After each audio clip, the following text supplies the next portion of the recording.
Goal, what a win. Does that feel like a giant step towards that top 4 place? Absolutely. I'm very happy for the 3 points, first of all. Secondly, very happy I helped the team with the goal. It was a long time I didn't score. And it's always good if you score at home with the fans. With the family I had today as well here. And but the most important is the 3 points. Was a 50-50 game in the second half, my opinion. We didn't start well, or we started well, and after in half of the second half, United was pressing us and did much better than us. But we take the 3 points today. And that's why your goal was so important. It's a decent way to score your first goal of the season. That was a rocket. Yeah, I don't know. I like to score against United. It's not my first one against them since I'm here. So yeah, very happy. Glenn Hoddle called that a net buster, which is nice, isn't it? But you got off to the perfect start with that Tavares goal. That gave you that impetus, that the high energy that Arteta was looking for. Absolutely. He told us that he wants to see us the first 15 minutes, to take the fans with us, to press them, to try to score, and we did. But yeah, we have today many balls we lost, very easy. But to win 3-1 against this team, United, is very important and give us a lot. You went 2-0 up. There was a lot to work out then. Nketiah got goal offside, then the penalty given. Saka scores. He's ice cold, never in doubt. So he's come on, hasn't he? Absolutely. Yeah. He feels very confident if he takes. And if someone wants to take it and he's so confident, take it. He scored now twice from the penalty pot, and very happy. And as you said, United were coming back. Ronaldo goal gives them some impetus, but then the missed penalty, that's a great gift for you, isn't it? Absolutely. It's not the first time we score and we concede straight away the goal. It was against Chelsea twice after 5 minutes, so they maybe after 3 or 5 minutes as well. We have to be more clever to keep maybe the first 5-10 minutes to be more strong mentally and not to be, I don't know where. But they missed the penalty, helped us a lot, of course. And I think with a 3-1 after the game was finished. Great, mate. Well done. Thank you. Thank you very much. Yeah, well done indeed. Look, and he's right to pick up on things that weren't perfect, and we'll talk about what Mikel Arteta would have taken out of that game. But in terms of the timing of his goal and the importance, they were under the cosh at this point, weren't they, Arsenal? They were, and there's been lots of misgivings about this player, and I've been quite critical. But today I think we must stand back and say, 2.5 years ago, 60,000 people booed him off the pitch here. And he just will not go away. And he stood up today and scores. I mean, that just turned the game. Of course, the penalty miss is significant, but even now, it's there for the taking for Manchester United to get back in. He just decides, do you know what? I'm going to hit this from distance. And you know that he can do this. He should be doing it more, of course. It's his first goal of the season. You could say De Gea there can't see it, but I think he's stepping round. He's offside. He's stepping across Lindelof as well as the Arsenal player. I think it's a great strike here. Don't get me wrong, it's a fantastic strike, absolute arrow. But if you go back to that shot where De Gea is looking around the player, surely he's interfering with play. He's standing in an offside position, the striker. Yeah. De Gea leans round him. It's got to be given a look. Watch this. Look, he's absolutely in line with De Gea. De Gea reaches round him to have a little look. He leans. But is Lindelof not just as equally blocking that? The first player in front of him is Nketiah, the Arsenal player, who's offside. Yeah, but he's got that screen in front of him. I don't think he's getting near that. It doesn't matter if he's getting near it or not. But why does VAR not intervene? But it doesn't matter if he's getting near it or not. If he's having to lean round the player that's standing in an offside position, can we get Peter in, please? Yep. Where's Peter? Peter is on standby. And just for the record, we messaged the current Premier League goalkeeper who said that goal should have been disallowed because 100%. he was leaning so far he'd never get in. United, by the way. Who did? The player you spoke to. No, he didn't. Yeah, maybe. Didn't he? No. OK. Let's hear from Peter now. Peter, just share with us what you think as a referee when you see that. Well, yes, Rio's right in terms of the interference. The offence is committed if the opponent interferes with the line of sight of the vision of the goalkeeper. And you can argue he's looking around him, but also Lindelof is there as well. And I think it's a bit of an angle here where you can see he begins to look around. And it's Lindelof who actually, when the ball struck there, is it Lindelof? Is it? Well, how do you know that as well, Rio? So the point is, there's one player. It's the person who's immediately in front of him. Surely that's the player you're looking round. Well, no, because that player is not necessarily in his line of sight. It's in his line of sight, and the VAR has looked at it. He's looked at various angles and decreed that it's actually Lindelof who protects the ball rather than Nketiah, and therefore the goal stands. But yeah, there is a train of thought that says that it was Nketiah. But when you're looking for that clear evidence, bearing in mind the VAR's got that clear evidence, I'm suggesting they've got this one right. Peter, because Lindelof is there, of course, he creates that element of doubt. If it's just the Arsenal player, then you might say, OK, is he looking round him? But when you've got two players there, and one of them is the actual defender, then it's a grey area. I think United today could feel hard done by many decisions that have gone on today with the referee. We'll have a look at another one. About the handball. Just to be clear on that one, that isn't the reason that United lost the game today, and it is a subjective decision, and we will never take subjective decisions out of football.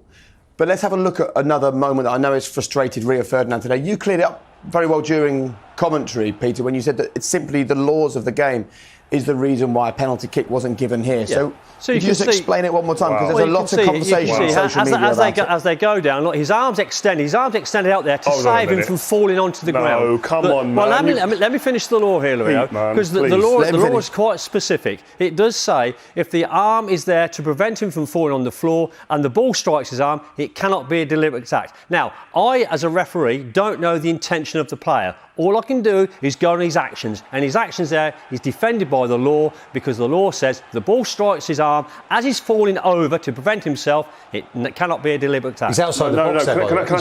Can I say something? He's not trying to stay. He's not trying to prevent himself from falling. He's trying to stay up to keep himself going, to stay alongside play, so he can be an obstacle of getting towards goal. You could say that the ball goes with his hand. I actually think if he was falling, sorry, Martin, if he's falling, he takes with his one hand and then falls over. It's subjective, but I think if we look it back, I think it's outside the box, Rio. You're falling. I think maybe if we could just freeze it when it touches the player's arm, which is. He's in the box, mate. It's in the box. No, it's in the box. I'm not certain. It's in the box. The whole ball in the box. His hands in on the line. It's in the box. Look. Yeah, you're quite right. If there was an offence, I don't think there was, but if there was an offence, the ball strikes the arm is on the line is part of the penalty area, therefore it should be a penalty kick if it's seen as that. But again, I'm not hiding behind the law, I'm quoting the law, and the law is quite specific, and the referee did the right thing. I just don't think it's consistent. I'm not sitting here saying Man United would have won or should have won the game. I'm just saying decisions like that lead to frustration. And if I was in that dressing room, I'd be sitting there going... I think you can say that if the referee gives that, VAR is not going to intervene on that. Probably. Peter, thank you very much. But just to be clear, that isn't the moment, again, where United lost this game. There's a myriad of issues with Man United, and those aren't the... Yeah, I, as a fan and football and watching football, I get frustrated when I think decisions should have been given another way. And I just feel that today I thought the referee and VAR probably got far more wrong than they did get right. Okay. Well, in a minute we will focus on the football. We'll have a look at the specific reasons Manchester United lost the game and Arsenal won the game. But that man was the man who was celebrating today. A really brilliant result and a brilliant week for Mikel Arteta. Let's now hear from him, because he's with Des. Mikel, that's a big victory, isn't it? A precious 3 points. What do you make of the performance?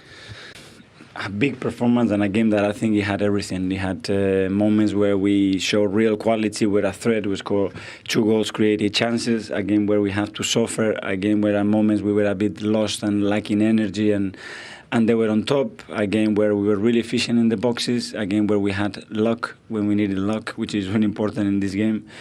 But overall, extremely happy. It was a massive game for us, and really enjoying it. Yeah, it could have gone either way. That Granit Xhaka goal went in. That kind of ended the argument. It's a fantastic strike, wasn't it? Yeah, if you have to write the story of the game and say that Granit is going to score from there, probably you don't do it. But that's the beauty of this game. It's always tough. They have some exceptional players. You are always like this. Every time they have the ball in the final third, something can happen. And so happy to win again. That was Granit's first goal of the season. Tavares, of course, that was his first Arsenal goal at all. That's the benefit of pushing forward your fullback. It is, and the way he played as well. And then he had a few difficulties in the second half, and we helped him when we changed shape. And they are really young. You can sense it at some stage in games that we have to make other decisions. We are trying just to will to play and run forward. And overall, really happy. The second goal was a complicated affair. And Ketia was offside. VAR comes in. The ref looks at the screen. You were pretty close to the screen. No doubt in that decision then. No doubt. Well, I thought if it's not a goal, then it's a penalty. The play as well to get from the back, the way we played, and it was a shame that it didn't end up in goal. But Bukayo again showed a real composure to score the goal. Absolutely. Give us an update, because he came off a little bit of a concern there. Yeah, we had 4 or 5 players really with difficulties to start the match. He was one of them. Ben was another one. We had Granit with an issue in his eye as well.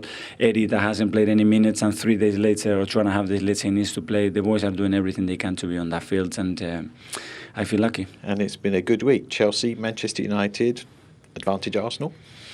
This is what we wanted, and we know that I said this is going to be a roller coaster. The fact that you win or lose in this league are for small margins, and today things went in our favour, and we are really happy with that. Congratulations. Thank you. So as he says, it's going to be a roller coaster, and this is the roller coaster for these three teams. So Rio's already said that he thinks that's it for Manchester United.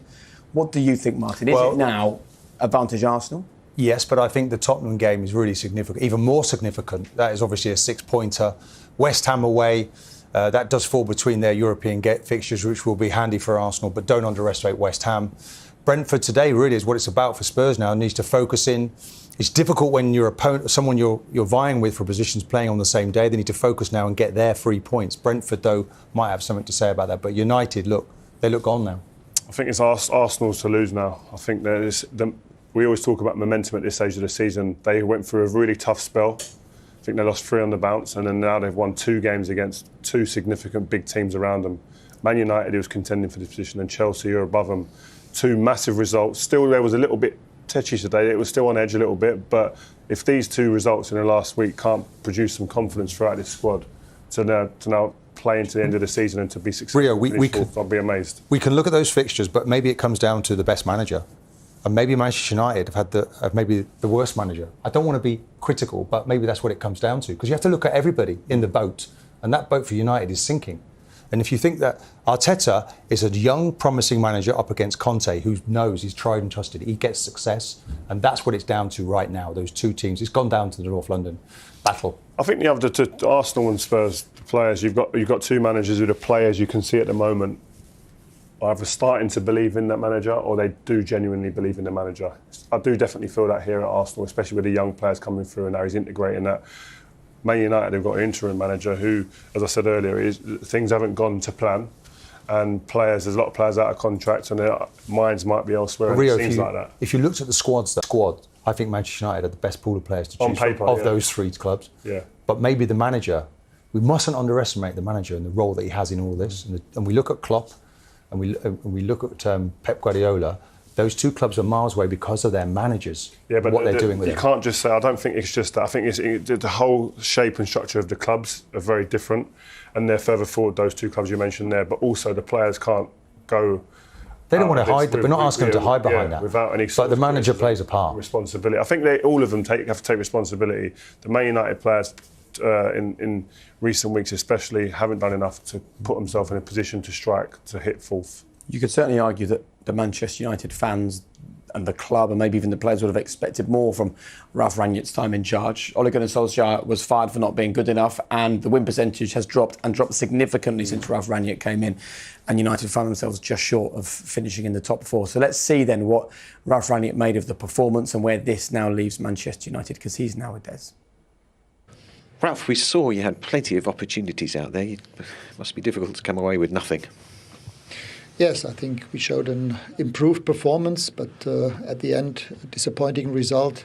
I think we bounced back well after that early goal that we conceded and had numerous chances in the first half and in the second half to score more goals. It was a bad start. I mean, you were caught sleeping at the back pretty much, weren't you, Telles and Varane?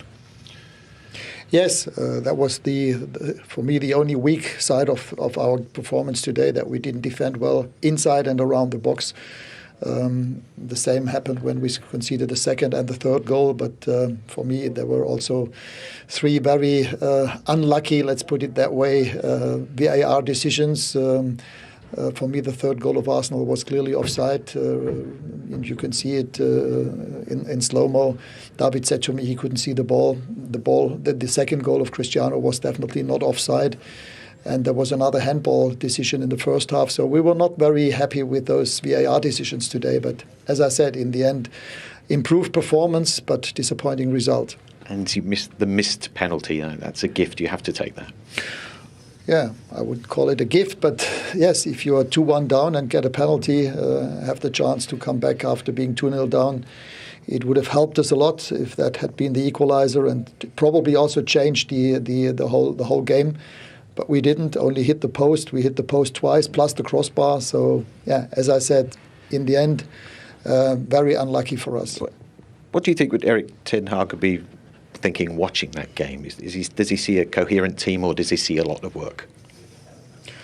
Well, there is a lot of work for sure. We knew that even before that game, but we also showed what kind of football we can play. And although we had to deal with those 2 early goals, we still showed the attitude. So there is nothing about the attitude of the players that we should fault today. Top 4 gone now? Pretty sure. So for me, even before that game, that was not very likely. But after today's result, the top 4 is gone. Yes. Thanks very much, Ralph. Thank you.